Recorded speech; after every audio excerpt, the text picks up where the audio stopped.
Conforme o artigo 100 da Resolução ad referendo IFTM número 062, de 21 de maio de 2021, o material a seguir é uma videoaula apresentada pelo servidor Carlos Paula Lemos como material de estudo do IFTM para fins de atividades remotas no período de pandemia da Covid-19.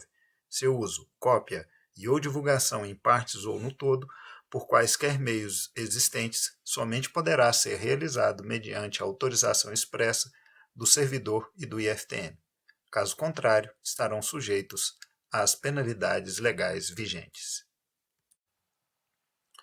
Anotação importante que as letras e índices maiúsculos para as quantidades em corrente contínua. Nós já vimos isso, inclusive, em circuito de corrente contínua e em circuito de corrente alternada. Quando as letras são minúsculas, né, nós temos aí para representar quantidades em corrente alternada. Resistência CA do diodo emissor. A polarização da corrente, o transistor, o modelo de Haber-Small é uma alternativa boa e simples de representação do transistor. Nós já vimos esse modelo aí anteriormente. E aí nós temos, né, o sinalzinho aqui menor e na saída ele maior. E aí eu vou trabalhar nessa região aqui para mostrar essa amplificação. Aqui no meio tem o nosso ponto quiescente. Na ausência de um sinal CA, o transistor funciona no ponto quiescente, geralmente localizado no meio da linha de carga, como está mostrado aqui, corrente contínua, bem no meio.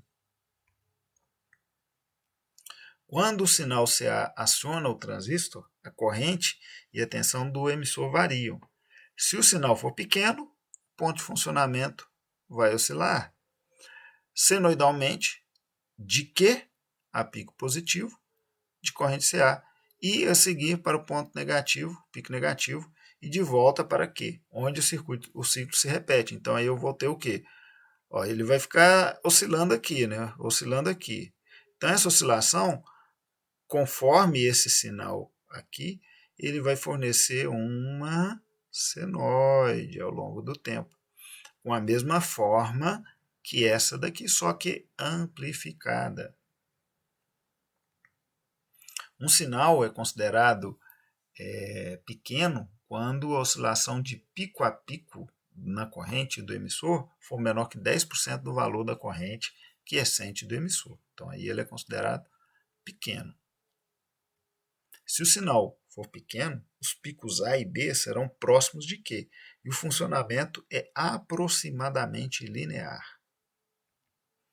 O diodo emissor para pequenos sinais de corrente alternada se apresenta como uma resistência, chamada de resistência CA de emissor. E pela primeira lei de Ohm, nós temos que RE', essa resistência CA do emissor, vai ser VBE sobre IE. Onde o R'E vai ser resistência CA do emissor, VBE é a tensão CA através dos terminais da base emissor, BE, né, base emissor, e E a corrente através do emissor. Aqui nós temos, então, o modelo de corrente contínua de Haber-Small, o modelo CA de Haber-Small, como nós vimos. Aqui nós substituímos por uma fonte de corrente, onde vem o IC, e um diodo. Aqui nós substituímos por uma fonte de corrente, aqui o valor de IC, VB vindo para cá, o R'E no lugar do emissor. Sendo que o R'E é 25 mV sobre E, né? E o R'E depende só do IE de polarização. Isso aqui fica uma constante, é uma outra regrinha bem interessante. O beta-CA é o ganho de corrente alternada. Às vezes o pessoal chama só de beta, né? E vai nos dar a relação entre a variação de IC com a variação de IB, ou seja, a variação da corrente do coletor com a variação da corrente de base. É muito comum usar o delta para indicar uma variação. E essa variação para pequenos sinais em torno do ponto quiescente. Pequenos sinais, né, aqueles 10%. O amplificador com um emissor aterrado, nós temos aí que o capacitor aterra o emissor em termos de corrente alternada. E a fonte IVS injeta uma pequena onda senoidal à base do transistor através do capacitor de acoplamento. Essa onda faz variar a tensão de VBE e pela curva, olha aqui a curvinha, né, induz uma variação no IE. Como a corrente coletora é praticamente igual à corrente do emissor, há uma queda de tensão proporcional na resistência do coletor, no RC. Um pequeno aumento na tensão VS aumenta a tensão de base emissor. Então, um pequeno aumentozinho vai aumentar o valor da minha tensão base emissor, que por sua vez aumenta a corrente E e há uma queda de tensão nos terminais de RC, o que culmina uma queda de tensão em VCE. Ou seja, de uma forma resumida, nós podemos ver que uma variação positiva de VS produz uma variação negativa em VCE. Então, essa variação negativa, ela indica que os sinais de entrada e saída eles estão defasados de 180 graus. Então, aqui na fase há uma defasagem de 180, mas a forma de onda ela se mantém semelhante à de entrada. O ganho de tensão, então, é a relação entre a tensão de entrada e a tensão de saída, né? E o resistor coletor RC e R1 tem um dos lados aterrados porque a fonte de tensão VCC aparece como um curto-circuito em CA. Lembra? Por causa do circuito paralelo na entrada, a tensão V aparece diretamente sobre o diodo emissor.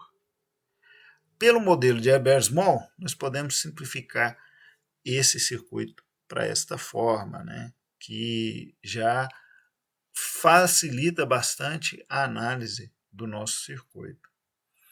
E aqui nós temos que E sendo VS sobre R'E, o RC sendo o RL paralelo com RC, aí você pode fazer produto pela soma, o inverso, a soma dos inversos, enfim, aplique a fórmula que você achar mais interessante para o cálculo.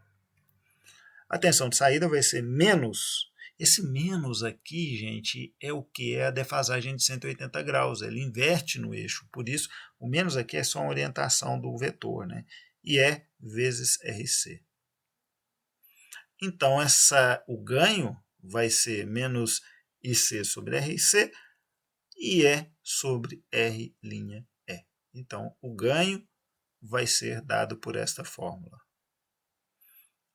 Ou, simplesmente, RC menos R'. Então, aqui, por essa relação de RC e R', eu tenho o ganho do meu amplificador com o emissor aterrado.